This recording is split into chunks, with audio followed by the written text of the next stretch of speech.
never forget my little sister's 5th birthday, but not for a positive reason. It was at a tea room type place that did princess parties for kids' birthdays.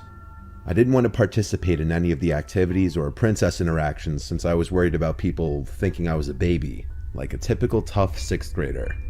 Instead, I was playing on my DS in a chair in the hallway when a random woman approached me and asked, "Hey, you're Gloria's kid, right?"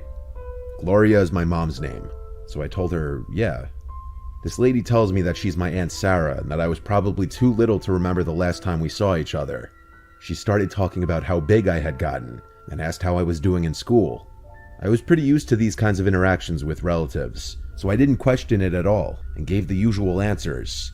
Sarah then told me that she brought a large dollhouse as a birthday present and needed help carrying it out of her car.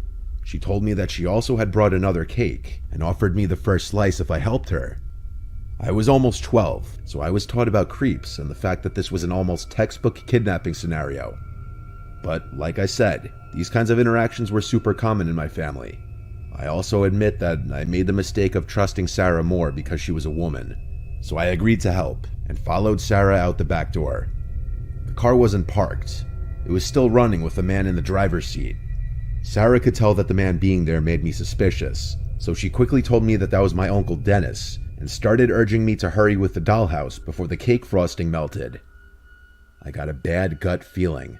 Why hadn't she asked Dennis to help her carry the dollhouse in? And why did they keep the car running when there was plenty of empty spots to park in? I stood where I was and refused to move. Sarah's tone became much less friendly as she was now commanding me to come to the car. Sarah tried to tug my jacket sleeve, but I swatted her hand away and yelled at her to stop. She looked furious, and for a second I thought Dennis was about to step out of the car. Thankfully, we all heard my mom and aunt loudly yelling my name. Sarah jumped in the car, and she and Dennis both took off. I ran through the back door and met my mom and aunt halfway inside. I immediately told them what happened. My mom hugged me and told me she was so sorry and that everything would be okay, while my aunt told the tea room workers. They basically put the tea room into lockdown and had all the kids gather in one room to make sure no one else had gone missing. Thankfully, no one had. The police eventually came to speak to me about what had happened. I told them as much as I could about Sarah and Dennis.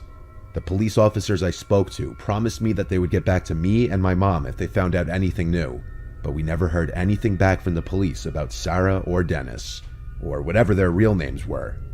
As far as we know, they've never been caught. I still have no idea how Sarah knew my mom's name.